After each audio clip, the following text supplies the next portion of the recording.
Hey everyone, Scott Hansen here from NFL Red Zone. I hope you're checking out 1 hour of 5-Yard Rush, one of the best podcasts on NFL football in the UK.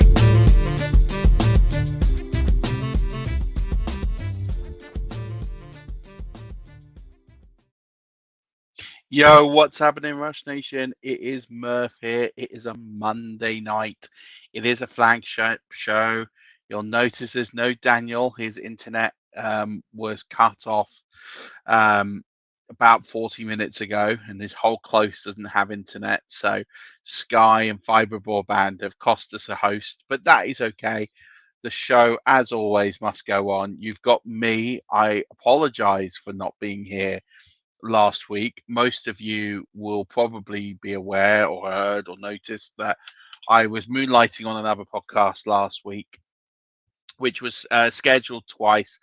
I moved it both times and I couldn't really afford to move it the third time with the house move. So that was basically, it was a schedule conflict, and I felt bad cancelling twice, and I couldn't cancel it a third time, but it was good fun to be on with Joe and everyone at Fantasy Pros.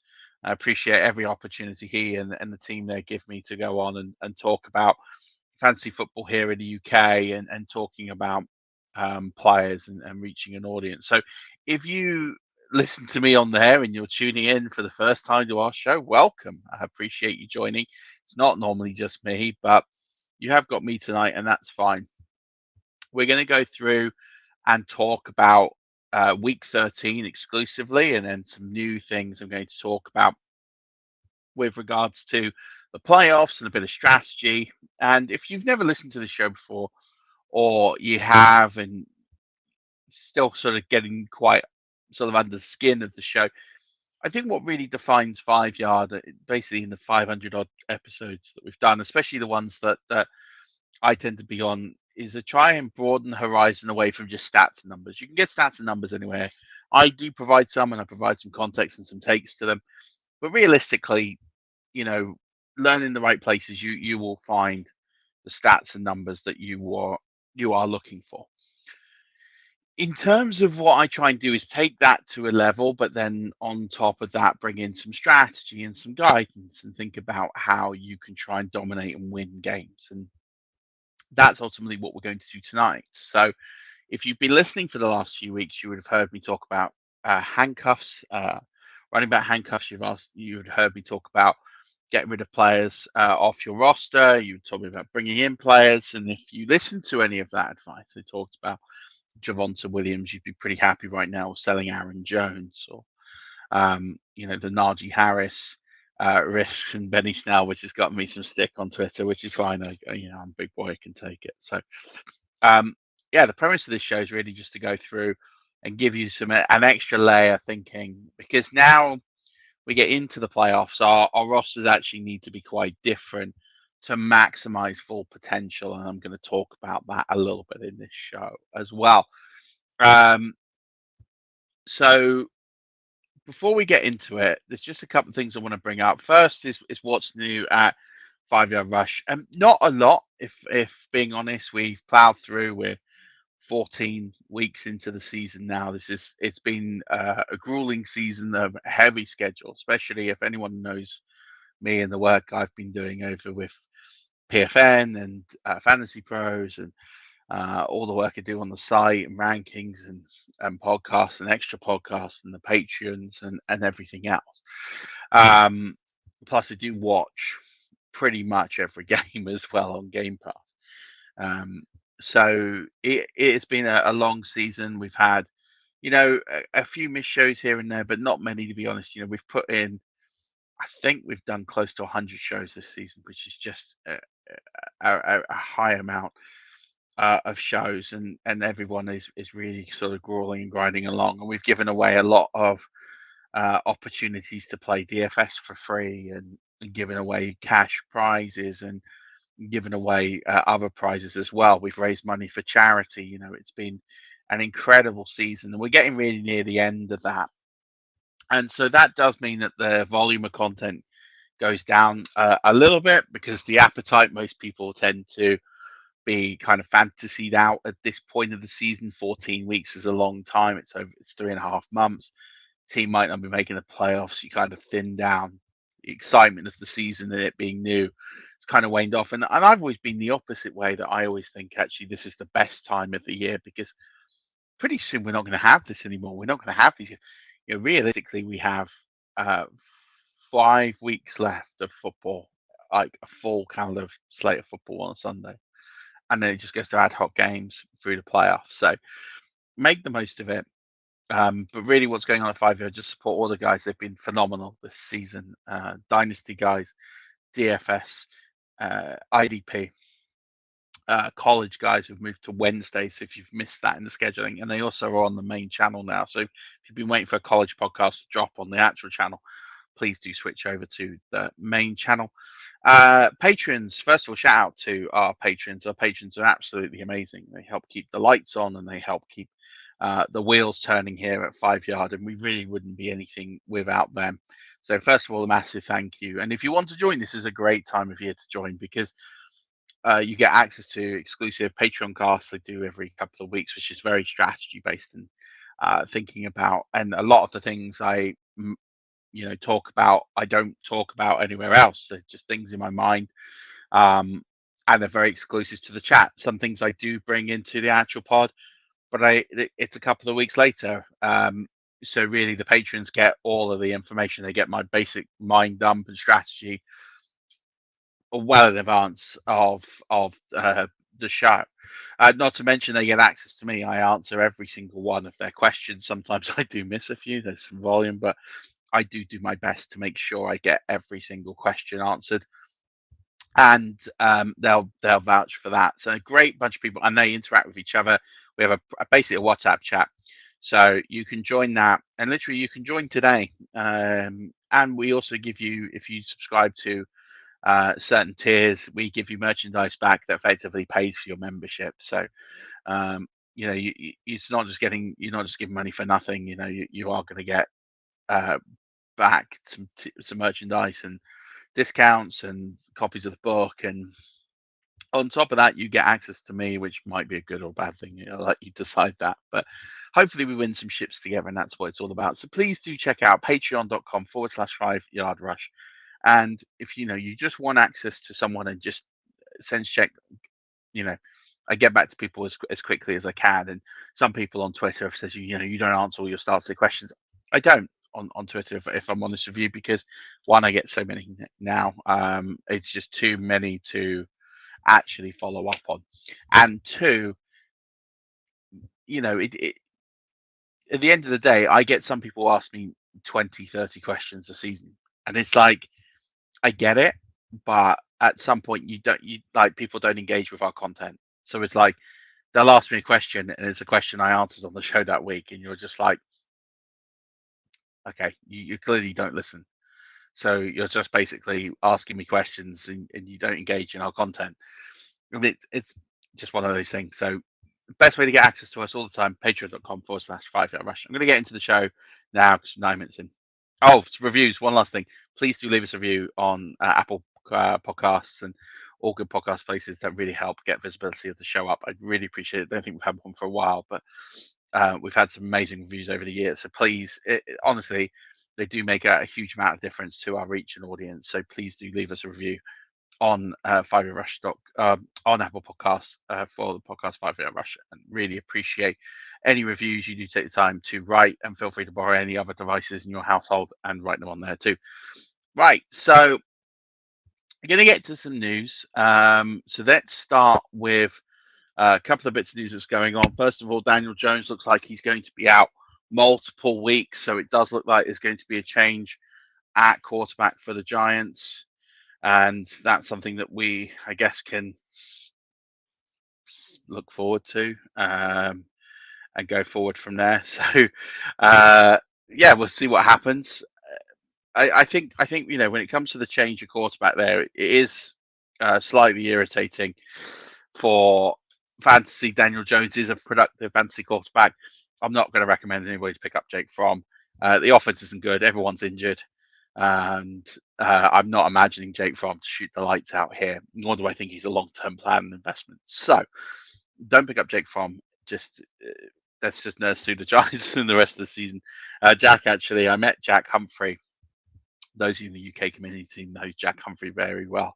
I met him yesterday. He came and joined the Bucks game. I actually posted him a picture of him on Twitter with a Bucks jersey on. He's a good sport because he's a Giants fan. He actually asked me, why do I like Daniel Jones so much? And I was like, well, I don't know about like him so much, but I do like him. I'd rather have him over, say, Baker Mayfield, because I do think he's got ability and talent. I know everyone kind of jokes and he shouldn't have been taken at 6 overall, and I understand all of that, and I wouldn't have him at 6 overall, but I do think he's got talent and I think he's got ability. He has issues and he needs to get coached, but he has a lot of the characteristics you'd want. I like the fact he's mobile. He can make plays with his legs. He can make plays. He's got a decent pass on him. He just it's ball handling issues and just reading situations. I'd be interested to see when he gets a decent offensive coordinator, because I'm not classing Pat Shermer and Jason Garrett as those, just because they've both been fired.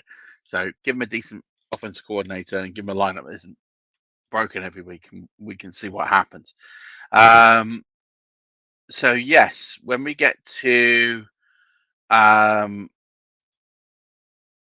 that's the first bit of news. David Culley is going to evaluate what's going on. Tyrod Taylor is now injured for a few weeks, so it does look like he is going to be out for it's week to week. It doesn't really change anything for fantasy. Brandon Cooks is the only player from that team you'd be starting, and you hope you get something better than what you got yesterday. And hopefully Davis Mills will come in and do, I don't want to say a job, but will be competent at the very least for the rest of the season. Lions obviously win their first game. Congratulations to them. Dan Campbell, really touching statement where he dedicated it to the victims of the high school shooting there in Detroit. And it's a big moment for him. The Lions have been a laughing stock. I've made fun of them as much as anybody else has. But at the end of the day, he is a rookie head coach. He's actually impressed me in a lot of ways with his attitude and the way he's tried to go out and win games. And I think I've said that on here a few times. So good luck to him, and pleased that he has got his first win as a head coach. He's definitely deserved that at the very least. So well played to him.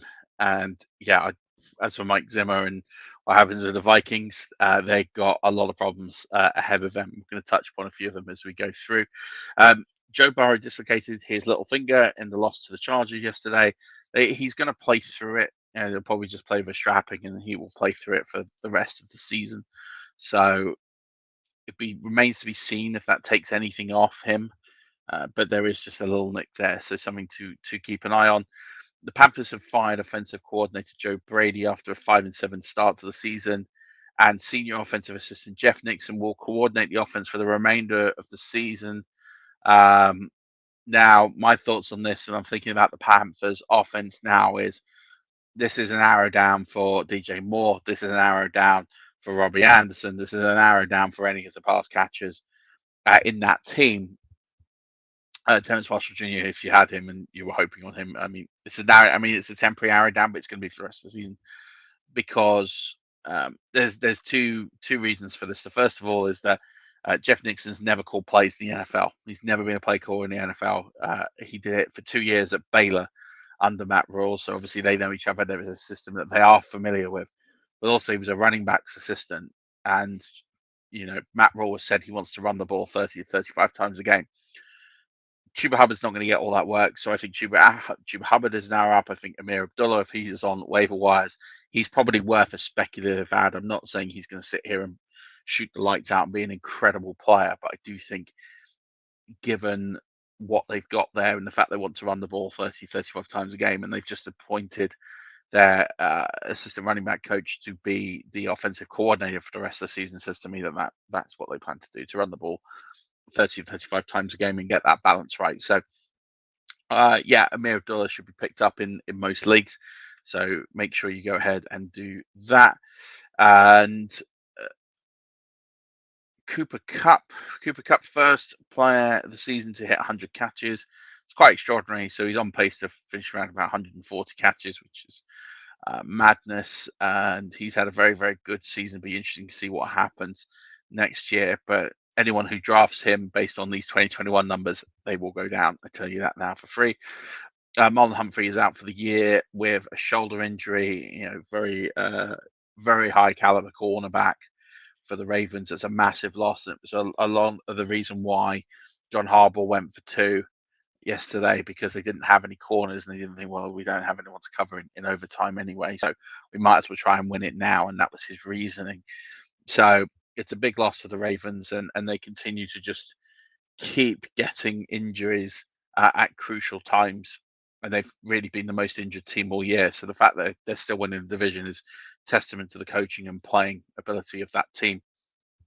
The NFL salary cap is going to have $208 million in 2022. And long story short of it is most teams obviously will be in good shape. The ones with the most cap space going into next year will be the Dolphins, the Chargers, the Jaguars, the Bengals, the Washington football team. All have anywhere between 61 and 77 million in cap space. The Colts just behind them, and the Seahawks, and even the Raiders. So there's a few teams here with really good cap space. Even the Jets. Jets got nearly 50 million in cap space, but they also have 46 players under contract next year. So some teams have a lot of money. There are some teams in real trouble though. The Saints 61 million over already. There were no quick fixes. There's no quick and easy way to get rid of that money. So they've got so much dead money. I think they're second in the league in dead money. And that's always going to hurt them because they got the Drew Brees money, which they spread out to try and stay on the cap this year. Basically, long story short, the Saints are going to be in trouble for a couple of years with their cap. Going to find it really difficult. Packers are next. They're 39 million over, but we don't know the future of Aaron Rodgers, and if he gets traded, they will be able to get rid of a huge chunk of that potentially. The Cowboys 12.5 million over. I think they've got some ways to get over that, and you've got the Vikings over as well, about 7 million. And again, you're talking about a team that's void of a lot of talent, not getting wins, not in the playoff conversation as it stands right now, and they're over cap next year. It's not a good sign. When you are an all-in team and you've pushed in and you're over cap, that's like the Rams are pretty close. The Rams, I think, have got they've got less than 3.6 million in space, but they don't have a lot of holes. So you work the cap, you get a bit creative, you can work it. When you're well down in cap, 61 million, you're not going to make the playoffs. Or, you are where the Vikings are, even though it's only 7 million, you're not going to make the playoffs. You have to ask yourself, you probably have not spent your money wisely. So something those teams will have to do. Staying with Minnesota, Adam Thielen has ruled out. So he's ruled out early against the Lions with an ankle injury. It's reported as a high ankle sprain. So he's going to go under further testing. We're waiting to see what happens with him. Long story short, I would be adding KJ Osborne. I'll get to that in just a moment, because I do think this is not something that will go away within a week or so. So just keep an eye on that injury. I could be wrong, but it's something to keep an eye on. So that just catches us all up with the news. In terms of the takeaways from week 13, first of all is the tight end position. Now the tight end position is skeptical. I'm always one of these people who just I'm not too keen to invest in the tight end position all that much. I don't think it returns a dividend that frequently, and it's proving so again this year. Now, what do you do for the rest of the season? You've had players injury. Logan Thomas now is going to be out for the rest of the year after just coming back off IR, and we're really sort of down to the bare bones at tight end. The bottom line is just don't worry about it. Either just pick someone up every week and stream the position, or just pick someone up and play. The reason I say that is, in terms of the yardage totals that tight ends pick up, I'm just going to go over the last 5 weeks since we've had a couple of injuries and just this downturn in tight end play. In week 9, 3 players broke just 70 yards. In week 10, that was 2 players. In week 11, we had a huge outlier. 6 players broke 70 yards receiving. In the last 2 weeks, we've gone back to 2 players. So 4 in the last 5 weeks, only 2 or 3 players have broken that 70-yard mark. So realistically, you're not conceding a lot, and you're basically just going to hunt off the waiver wire for tight end matchups and see if you can get someone who's a good fit to potentially get you a touchdown. So my advice is just don't worry about the position that much. Just pick someone up, put them in. It doesn't realistically matter. The only time it matters is if you're in a matchup and you're playing against a Kelsey, a Waller if he's fit, or a Kittle.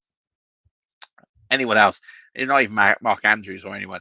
It just doesn't matter all that much, as we're seeing, very infrequently tight ends are getting over 70 yards receiving. Again, just averaging 2 or 3 a week for most weeks is just pretty it just tells you the position just isn't worth investing a lot of time in. But it's an interesting state of play for what happens at that position. Just had a question come through on the chat. How much longer before we say Jefferson is the best wide receiver in the NFL? Not fantasy, but like actual football. Yeah, I mean he's very good. Is he the best? Is he the best in the game? I'm not so sure. I think he's up there. I think you could put him in the top 10 easily right now. I think for me, he's had a great 2 years. I think you have to look at the guys who have consistently done it over a significant amount of time and who continue to deliver year in, year out, regardless of situation. So DeAndre Hopkins will be up there for me. Tyreek Hill, Mike Evans, Chris Godwin. Those are the sorts of guys. Potentially Devontae Adams. These are the guys who are always in the upper echelon. But I think absolutely what Justin Jefferson has done in his first 2 years is absolutely incredible. He's putting up some incredible numbers, and we're blessed in the NFL right now that there is an absolute plethora of wide receivers in the NFL that we can enjoy, because it's definitely the most talent-rich position, definitely far more than any other position in the NFL, and it's a great thing to see because we are in the passing league. Talked about tight ends already. I'm actually going to change course here and go to running backs, and I want to put some things on the radar when it comes to running back downturns. And what I mean by this is I'm really interested in seeing what is going on at the running back position over the last few weeks and how that's going to trend going forward. So we look at the running back position, and let's start with, say, for example, Joe Mixon. Joe Mixon got banged up, and he's a heavy part of that Bengals offense. Now, he's actually rushed for 77 times in the last 3 games. It's just not sustainable. Given his injury record, he's just never really sustained that high level workload of getting that many touches in a game.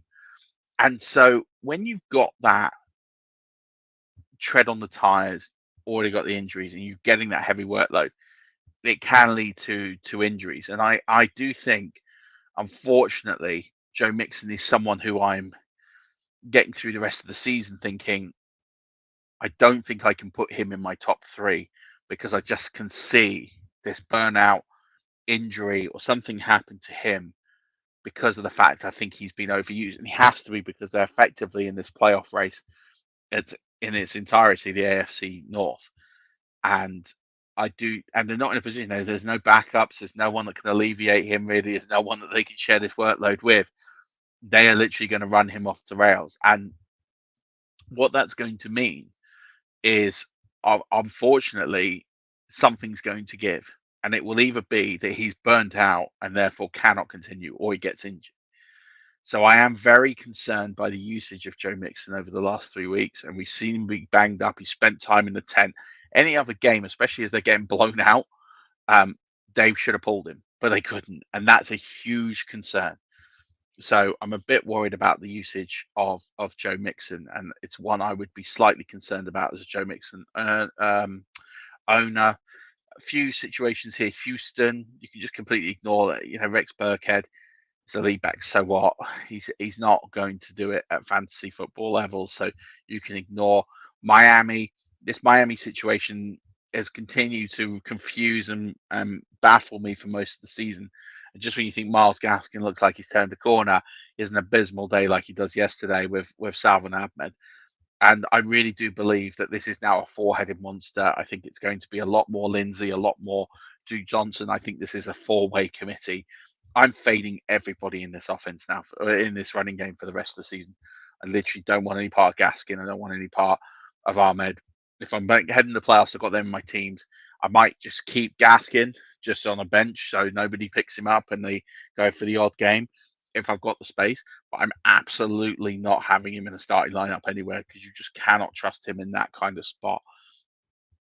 Miles Sanders, we've got an ankle injury again. It's the same ankle, so it's one to keep an eye out. They do have a bye, which is great news. So that does mean that we can hopefully see him recover. But if not, Kenny Gainwell for me is the one who's getting the arrow out. Boston Scott was out through most of the week. And Kenny Gainwell definitely made the most of it, as did Miles Sanders as well, but he did pop out of that game a couple of times. So if anyone needed a buy, it was him more than anyone. Darrell Henderson, this is a really interesting one. Obviously, he didn't play, or he sort of played, but not really on Sunday. And so as a result, Darrell Henderson, I do believe now he's a huge arrow down candidate because they've seen now when they give Sony the ball that he can run it efficiently. And the Rams are going to make the playoffs. There's absolutely no doubt that the Rams are going to be either a wildcard team or they're going to be a division winner. It's more than likely as we go through that they're probably going to be a wildcard team. And in their thinking, they're thinking, well, we should probably just spread the ball and spread the love around over the next 3 weeks. Again, we're only concerned about the next 4 weeks now. And I am concerned that Darrell Henderson is going to lose some of this volume now because Sony Michel's fresh. He's barely been used. I think you're going to see his usage, Darrell Henderson's usage, go down. And I think he's in a timeshare now. I really believe he is in a committee with Sony Michel. So I still think that Darrell Henderson is potentially startable. But I think whereas before we were projecting him to be on the fringes of the top 12 conversation at running back, I think he's much nearer to that 20 to 24 range moving forward. So, Sony Michel having a great day yesterday has really done him no favors at all. And they will want to preserve him. James Robinson, that heel injury, we hear on Saturday, okay, it's actually a bit better. We think he's going to play. And then we don't really see much of him again. You got to look at Jacksonville. Are they actually going to roll him out here with an ongoing heel problem when he's been arguably one of their best players? Probably not. I think for me now, Robinson is on the fringes of not even being a startable fantasy asset for the rest of the season until we see that he's going to have that workload. I think they're just going to give the ball to Carlos Hyde like we saw yesterday. I think they'll put the ball in the air due to game script. I mean, it's a pretty horrible offense anyway, as we've seen all season long. And I just think I'm looking at Robinson's usage and I'm more than a little concerned. And I think for me, that's he's someone I'm probably fading now. I'm probably not going to start in teams. It's going to be very hard to start the rest of the season. Alex Collins has pretty much lost that job in Seattle now. There is a guy I would own. I'm going to save that in just a bit. But that's a 4-way committee. Again, not many pieces of that. I don't want Adrian Peterson, Travis Homer, who knows? But, he got 75 of his 80 yards off one play. I mean, congratulations to him. But is that sustainable? Probably not. Now, Clovis Hilaire is also in a committee. He's in a full-blown committee now with Daryl Williams. And that makes him a flex player best. He is someone who really is not going to return you what you paid in draft capital for him this season. He is someone, and I've just listed off half a dozen running backs here, and unfortunately the alternatives are not good either. So unfortunately, if you've got any of these backs and you've got CEH, you might have to roll CEH out because you might not have another option. But just be prepared, he's not going to put up the numbers. He's not going to put up those double-digit weeks every single week unless he gets in the end zone. He's almost touchdown dependent to be really relevant. So he is someone I'm very concerned about. As I've just mentioned, sort of 6 or so names there who are more so concerned about. So for me, CEH, he's in the committee now. He's not going to get any special treatment. He's not going to be any better than Daryl Williams. So keep an eye on that one. Make some moves if you can and try and get some other bodies in. If you're worrying about who the backups are, 2 weeks ago on this YouTube channel, you will see, and if you're listening to this on the podcast, go and find it on the YouTube channel. I do a chart of all the running backs, as I stressed 2 weeks ago. Go and pick up the running backs because this whole situation now is, that information, I wouldn't say it's out of date. It's not, but the situation could be different. I'm talking about like Christian McCaffrey, and in the space of 2 weeks, we've probably lost 10 fantasy relevant running backs through different circumstances and situations, but mostly through injury. That's how quickly it changes. Is why you need the backups, and there's not many left on that waiver wire now. But you're going to just have to be astute and navigate those waters. But I'll give you some names later on the show. One person you can drop completely is Rashad Bateman. He only got one target on Sunday. He didn't catch it. He was playing at one point over 60% of the snaps. He's now not getting anywhere near that. It's pretty much cut in half. And Sammy Watkins is now pretty much taken over that role. So if you've been holding on to Rashard Bateman in season long, you can cut him. He is gone. He is absolutely not going to help you for the rest of the season. You can sit and hope and hold on that flame, but there's far better players on the waiver wire who are going to assist you. So you can drop him. Is there any more depth at the running back position? What can you do if you need running backs? I mean, you're going to have to troll the waiver wire. Listen to the running backs show I put together like not even 2 weeks ago. Get those handcuffs. I mean, you're not going to get Mattison now, but Abdullah is someone you'll be able to grab. Kenneth Gainwell is out there. You know, they're the sorts of players you're going to need to grab. Any other handcuffs if you're in those sort of 8-team leagues, you know, grab as many handcuffs as you can get because they're the ones that are going to make the difference for the rest of the season, at least for the next week or two. I'm going to talk about how I'm going to change my strategy from next week and how you should too in just a moment. So in terms of depth of the position, just get what you can. It is very lean out there, but definitely just, definitely get to the point now where you get in the habit of picking up those handcuffs a little bit early. I wouldn't say you draft them. I'd say you wait until about week 8, week 9, and then you start really clawing and picking them up. I've talked about one of the questions I got was what can I expect from the change coordinator in Carolina? I've kind of already touched upon that. A lot more runs. I think Cam Newton's an arrow down. DJ Moore's an arrow down.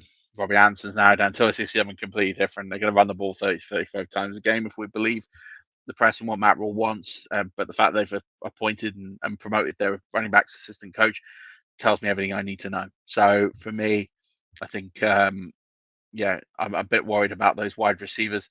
I mean, Cam Newton, if you're desperate for him, there's better options out there on the waiver wire.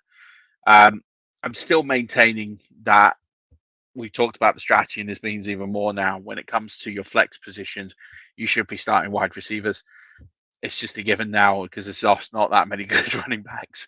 If you're in the league and you've got 3 outstanding running backs, I have to question why you didn't trade one of them, because you could have got an absolute haul to go and get them. Like if you had Javonta Williams, you weren't starting him because he was in a timeshare. You could have sold him for an absolute song.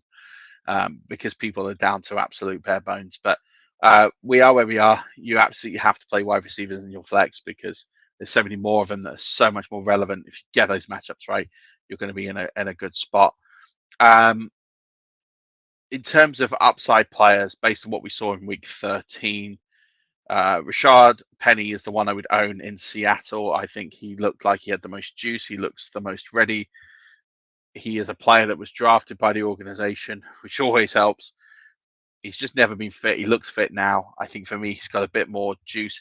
And they went to him when the game was on the line. And I think that's always my sort of telling point, my telling hand. Adrian Peterson didn't get it done. He got 11 carries, 16 yards. All right, he got the touchdown. Congratulations. But, the big plays at the end, they went to Rashard Penny. And I think he is someone who, I'm not saying he will, but if I had to pick a back out there who was going to elevate and get themselves up and be that upside player, Rashard Penny will be that. Russell Gage, I've talked about for 2 weeks now, and I talked about him last week on the Fantasy Pro Show. I wrote about him in the waiver wire column. I put it in the waiver wire podcast. Go get Russell Gage. It was a great matchup. He exploited it, but he is that intermediary target. There's more coverage on Pitts. There's more coverage on Patterson. Gage is going to benefit heavily in that offense, especially as they're going to be behind a lot of games because they're just not a good football team. And that's always going to help Gage. So he's going to get these catches.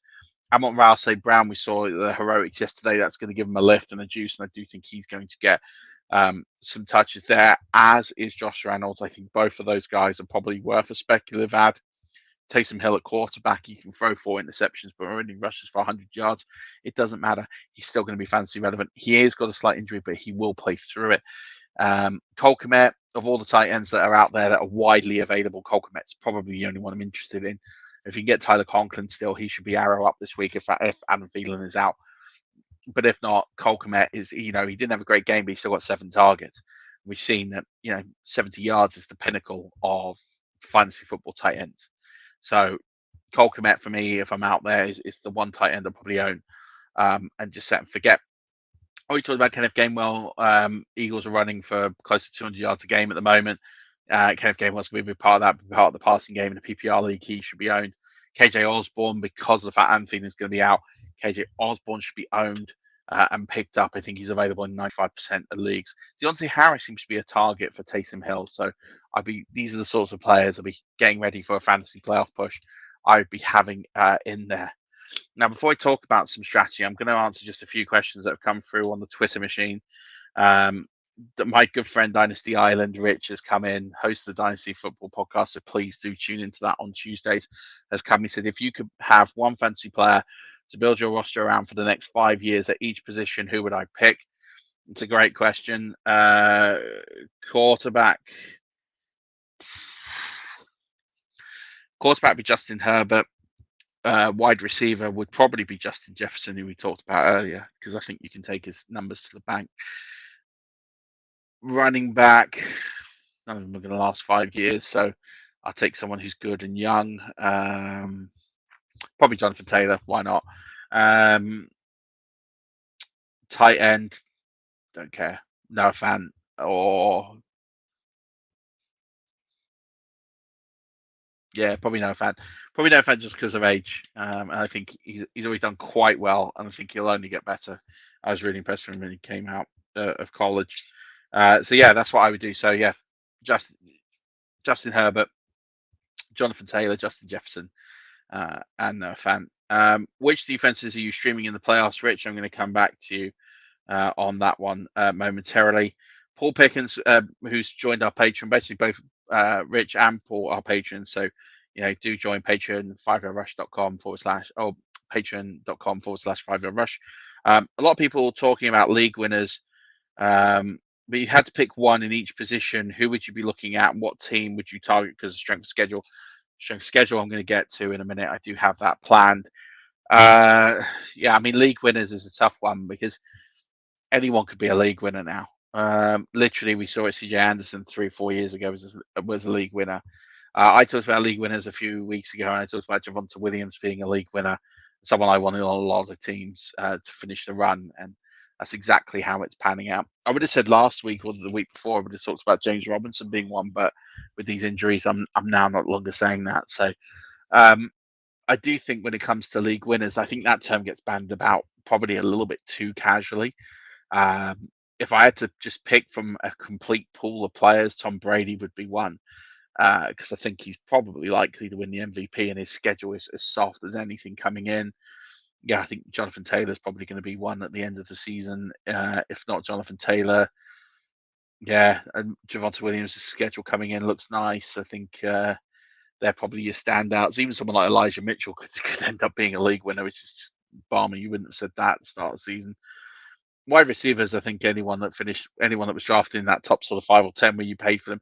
Cooper Kupp probably looks the biggest value of a league winner, but even someone like Hunter Renfrow is coming through as a bit of a league winner with the volume that he's getting through right now. So I'd have that. I don't think there are league winners at tight ends. I think we've just sort of seen this year. You'd easily say Kittle or Kelsey, but Kittle had a great game yesterday. But do it 3-4 weeks in a go, and I'll sit up and take notice. But right now, I wouldn't say there's a league winner at tight end, really. I mean, they're difference makers over the rest of the field, but I don't think they're a league winner in a more traditional sense. So I'm just checking if there's any more questions. There's not. So I'm going to get into the final part of the show, which is talking about fantasy playoffs and roster management at this point of the season. So as we get through week 14 now, if you are in a must-win situation this week, then postpone this strategy. But if not, if you're going to make the playoffs, you're in a pretty comfortable position and will make the playoffs, then absolutely what you should do is think about how you manage that situation. And so for me, I talked about my bench management strategy a few weeks ago. I said I'll be having 4 running backs, all of them would be handcuffs. Now, if you follow that advice, you picked up Chuba Hubbard and you picked up Alexander Mattison, you picked up those players, you are cruising to the playoffs and potentially beyond. Jamal Williams, for example, you're in a really, really strong position for the rest of the season. If you didn't follow that advice, you're going to find it very difficult because you might be void if you've got injuries at that position. You might find it a real struggle. But now we get into the playoffs, that mentality shifts because we were gambling to get the best players in our rosters for the playoffs. Now we've got to be playoff ready. So we've got to change the way that we approach the game. And actually, we need to have a little bit of insurance on our bench to cover an injury. So before we were thinking about we can ride it out, we'll find a replacement. Now there's no trades. The waiver wire's thin. It's pretty much been rinsed.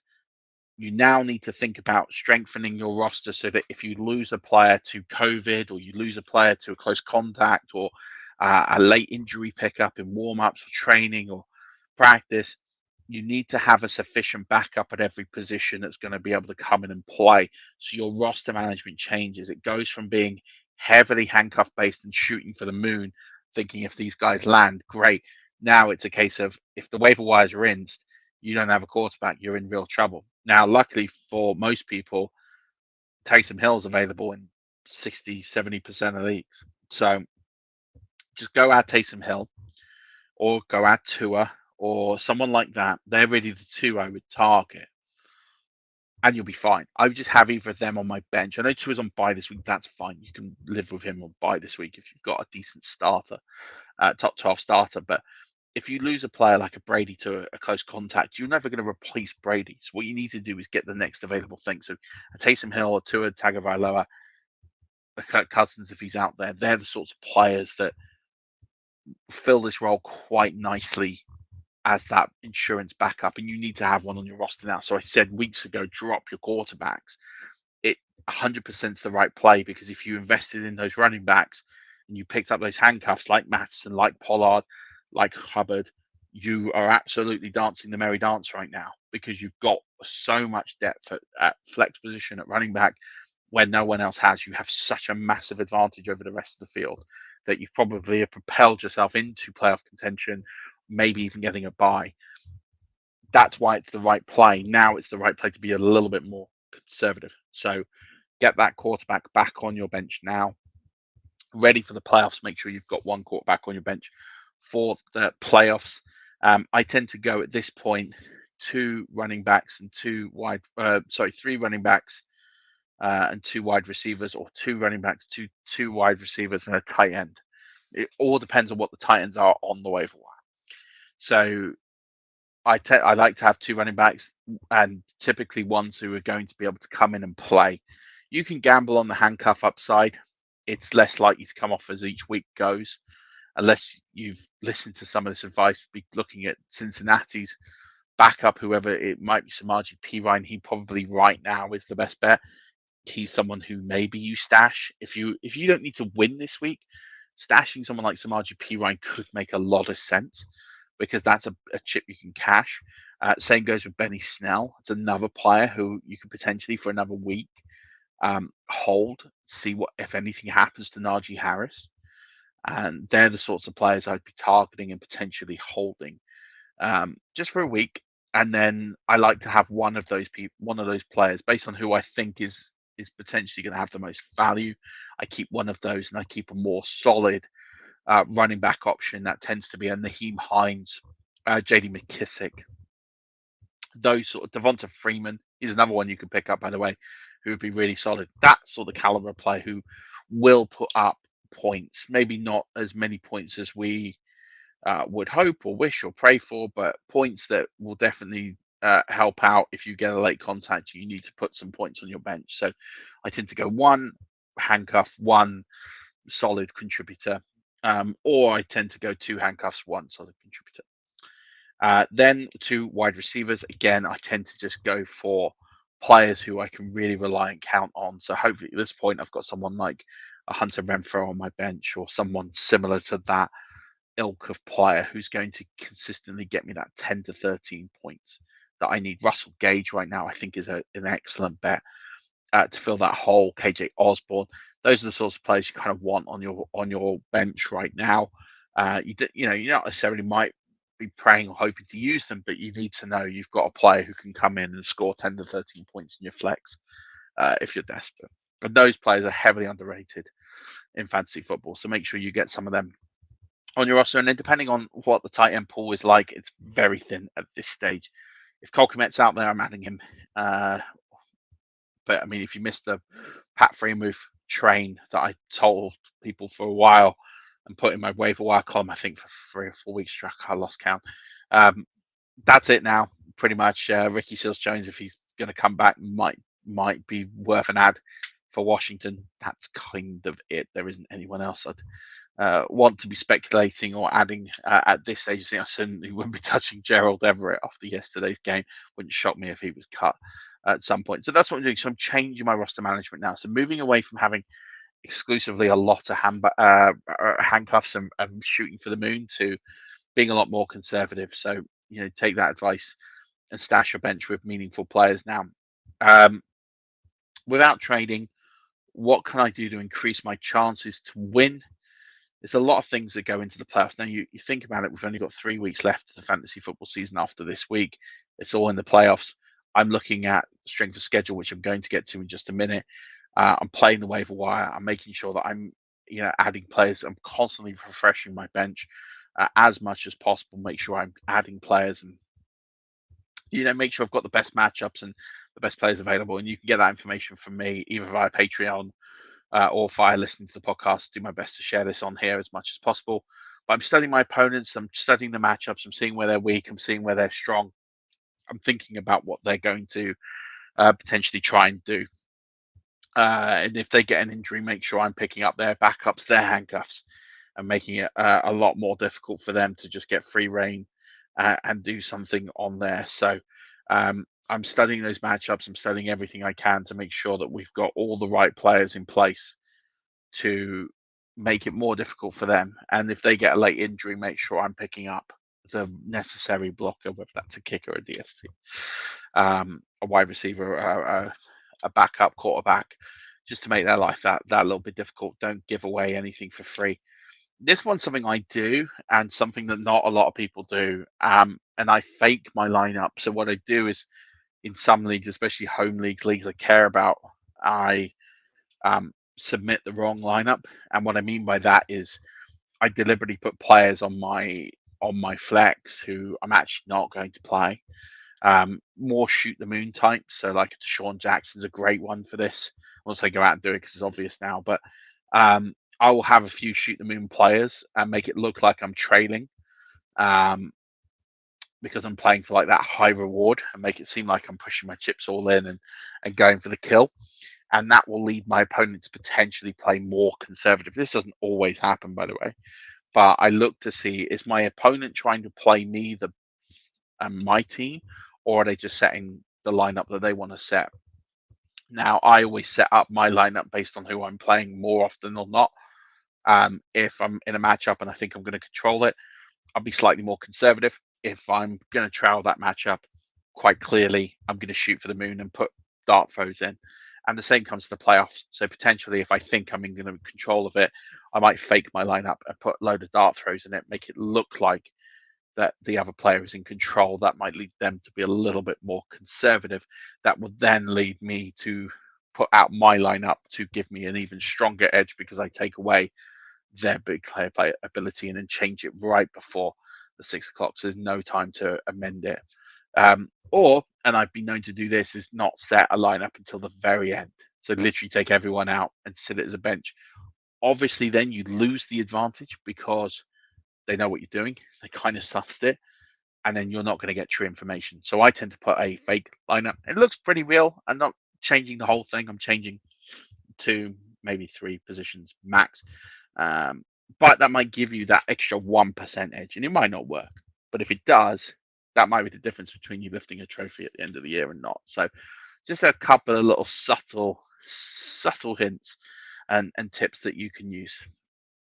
All right, conscious I'm getting to the hour mark now. This one's about 50 minutes, which is longer than I thought it was going to be when I found out I was going to be talking on my own all the way through here. And I appreciate you sticking with me through this. I'm just checking there's no more questions of yet. So I'm just going to go through the strength of schedule information. I've had a few questions about this. It does sort of change every week, but I'm going to go through this as best as possible. Don't have all the data from Sunday's game, so this is still going a little bit off last week's data. So I'm looking at this and I'm thinking about what positions am I streaming and who's got good matchups. So I'm going to start at quarterback. if I look at the rest of the season, so I'm looking at I'm only looking at one game. So next week, if I'm thinking I need a win and in, I mean, you might not want to hear this, but Teddy Bridgewater is a really good matchup. Cam Newton has a really good matchup. Taysom Hill has a really good matchup. Russell Wilson has a really good matchup. Jimmy Garoppolo is a really good matchup. Ryan Tannehill has a really good matchup. So there's 6 QBs you can potentially target to have really, really good matchups.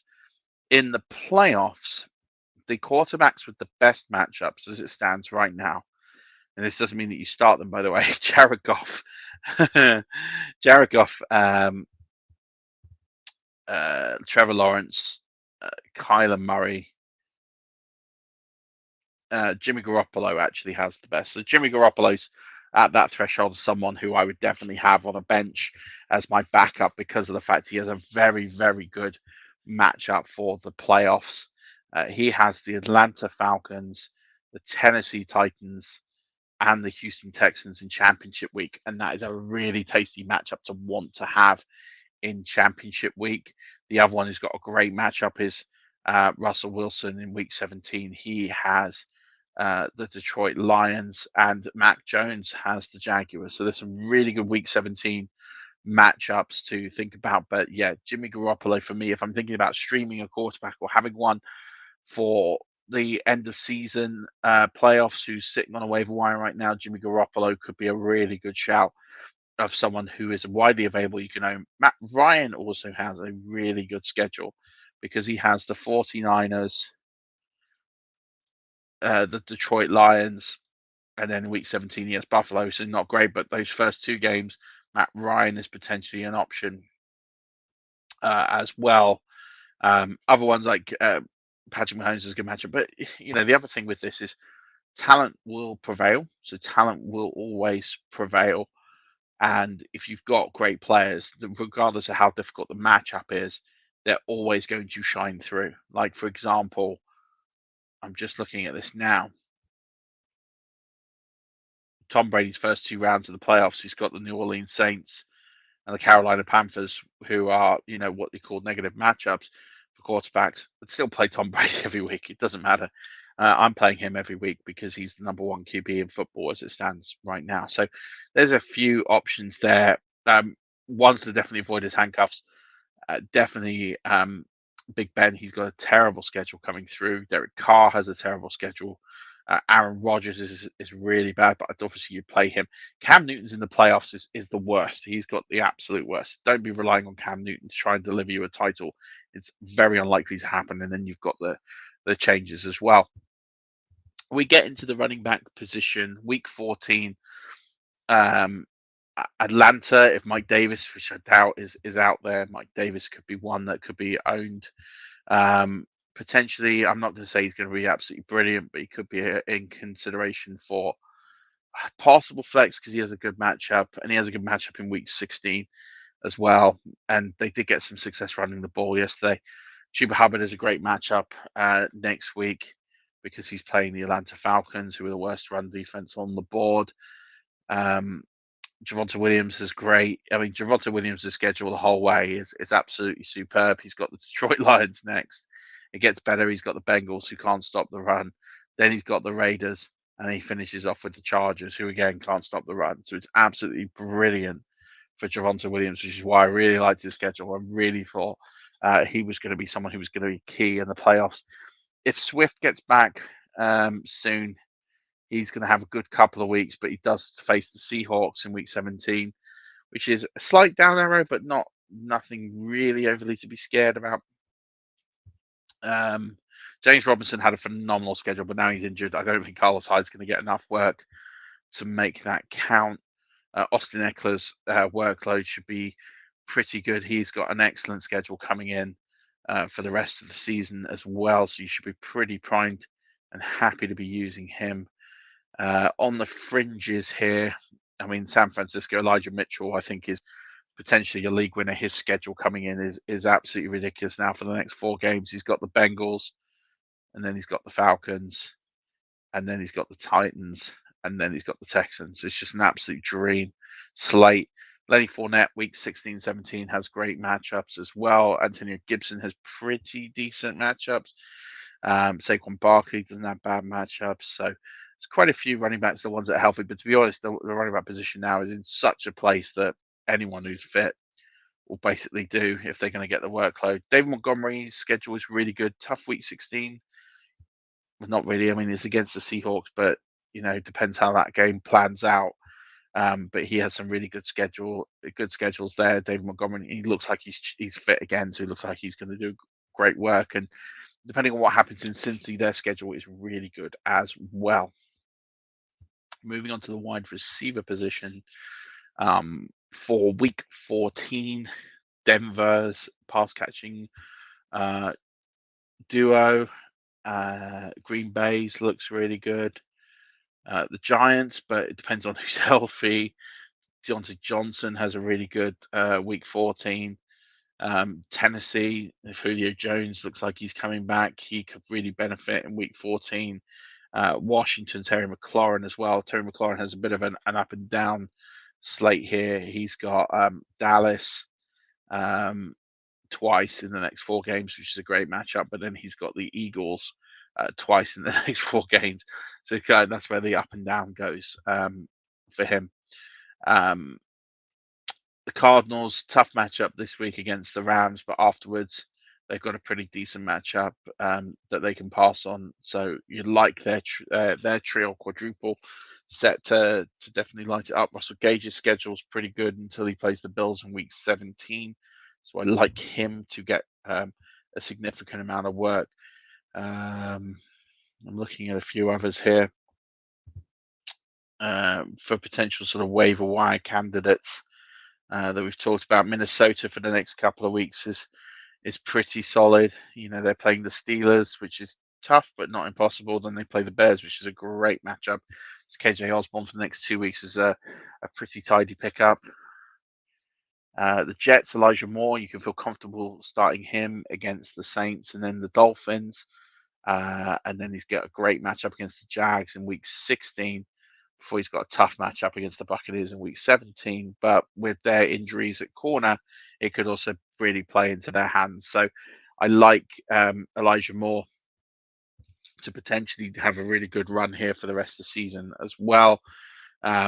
Seattle are another team. They've got the Rams in week 15, but other than that, really good schedule for the playoffs as well. But Houston and Brandon Cooks, ironically, have the best playoff schedule, but it is only Brandon Cooks who, if anyone, could take advantage of it. But then we've got to see what happens at the position.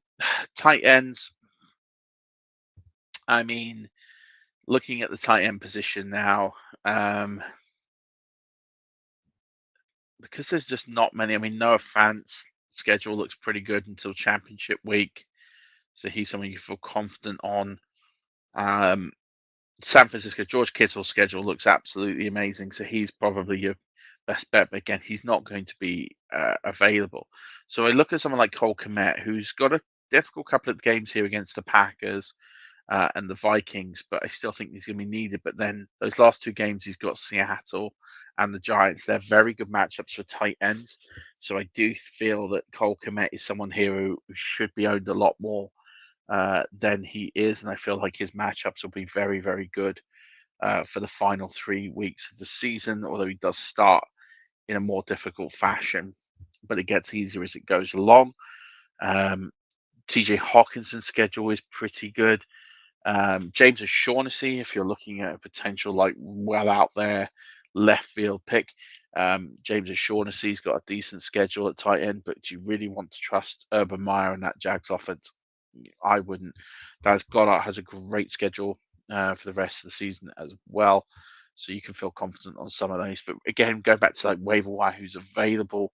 James O'Shaughnessy could be someone who could be decent for you. Who's out there? Cole Kmet, as I've mentioned, they're probably the 2.